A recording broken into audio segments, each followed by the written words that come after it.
مقدر بھی بدلتا ہے اور بدلتا ہے حالات بھی۔ میں گرتا ہوں وہ سنبھال لیتا ہے، میں ٹوٹتا ہوں وہ تھام لیتا ہے، تا دیر غموں میں وہ رکھتا نہیں نہ ڈھال۔ تو پھر کیوں نہ کہیں جس آس کی ڈوری کو پکڑے ہوئے ہیں ہم، پرجقیں بنا لو خود کو کہ وہ ذات ہماری ہے جو ساتھ ہماری ہے۔ اس لیے ہمیشہ یاد رکھیں کہ آگے بڑھنے کے لیے ہمیشہ ہمت، حوصلہ اور اللہ کے ساتھ جڑنا ہوگا۔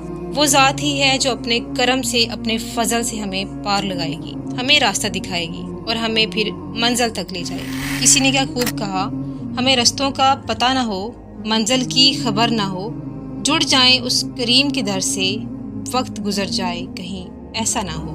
اس دنیا میں جتنے بھی لوگوں نے عظمتیں سمیٹیں، عزتیں پائیں، منزلیں پائیں، یہ وہی لوگ تھے جو اپنے اللہ سے جڑے رہے، جنہوں نے اپنے دلوں میں نبی پاک صلی اللہ علیہ وآلہ وسلم کی محبت سمیٹی، جنہوں نے صبر کو اپنا شعار بنایا، ہمت کو کبھی اپنے ہاتھ سے جانے نہ دیا، حوصلوں سے اپنا مقدر بنایا، اور پھر ایسا ہوا کہ دشت تو دشت دریا بھی نہ چھوڑے ہم نے، بحر ظلمات میں دوڑا دیے گھوڑے ہم نے۔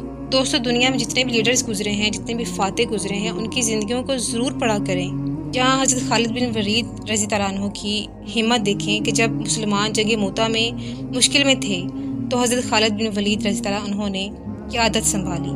وہ تعداد میں بہت کم تھے لیکن حوصلے سے لڑے اور مسلمانوں کو بچا کر واپس لائے۔ تو انہوں نے یہاں پر ثابت کیا کہ اصل بہادری یہ ہے کہ مشکل وقت میں کبھی بھی حوصلہ نہ ہارا جائے۔ حضرت بلال رضی اللہ عنہ کی ثابت قدمی دیکھیں کہ اتنی زیادہ سخت اذیت کے باوجود بھی وہ ایمان پر قائم رہے۔ تو ذرا غور کریں کہ انہوں نے ہمیں کیا پیغام دیا۔ انہوں نے ہمیں یہ پیغام دیا کہ ایمان اور مقصد پر ڈٹے رہنے والا دنیا اور آخرت میں کامیاب ہوتا ہے۔ یقین مانیں کہ نبی پاک صلی اللہ علیہ وسلم کی ذات اقدس کے ساتھ جڑنے سے انسان کی زندگی میں ایسی تبدیلیاں آتی ہیں کہ انسان خود سمجھ نہیں پاتا۔ حضرت عمر فاروق رضی اللہ عنہ کو دیکھ لیں کہ ایک وقت ایسا تھا کہ وہ اسلام کے سخت دشمن تھے، لیکن جب قرآن سنا تو دل پگھل گیا اور اسلام کے سب سے بڑے رہنماؤں میں شامل ہوئے۔ یہاں یہ ثابت ہوا کہ ایک لمحے کی سچی تبدیلی پوری زندگی بدل کے رکھ دیتی ہے۔ تو پھر سوچیں، کیا ہم اپنی زندگیوں کو تبدیل نہیں کر سکتے؟ کیا ہم اپنی ناکامیوں کو کامیابیوں میں تبدیل نہیں کر سکتے؟ کیا ناکامیوں سے کامیابی تک آنے کا سفر اتنا ہی کٹھن ہے؟ کیا اللہ سے جڑنے کا راستہ بہت دشوار ہے؟ تو کیا اللہ تبارک تعالیٰ نے ہمیں قوت فیصلہ عطا نہیں کیا؟ ہمیں قوت، ہمیں طاقت، ہمیں حوصلہ، ہمیں جذبہ نہیں دیا؟ تو دوستو، یاد رکھیں کہ اللہ تبارک تعالیٰ نے تو ہمارے لیے ساری راہیں کھولی ہوئی ہیں۔ حضرت علی رضی اللہ عنہ کو دیکھ لیں، جب وہ خلیفہ تھے تو ایک یہودی کے ساتھ مقدمہ پیش ہوا، قاضی نے ان کے خلاف فیصلہ دیا تو آپ نے اسے قبول کیا۔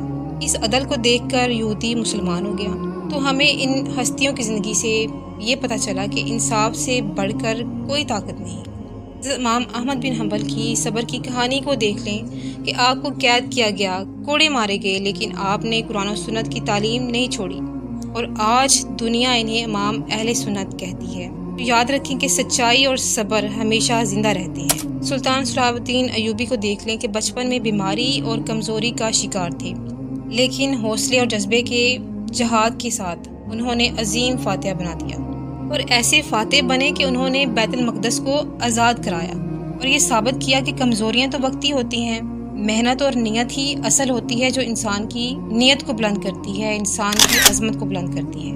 اس لیے اگر عظمتیں سمیٹنی ہیں تو قرآن کے ساتھ، اپنے اللہ کے ساتھ جاری لگانی ہوگی، ان کے ساتھ جڑنا ہوگا، اور قرآن پاک کی اس آیت پر عمل کرنا ہوگا، فَإِنَّ مَعَ الْعُسْرِ يُسْرًا، إِنَّ مَعَ الْعُسْرِ يُسْرًا، بے شک مشکل کے ساتھ آسانی ہے۔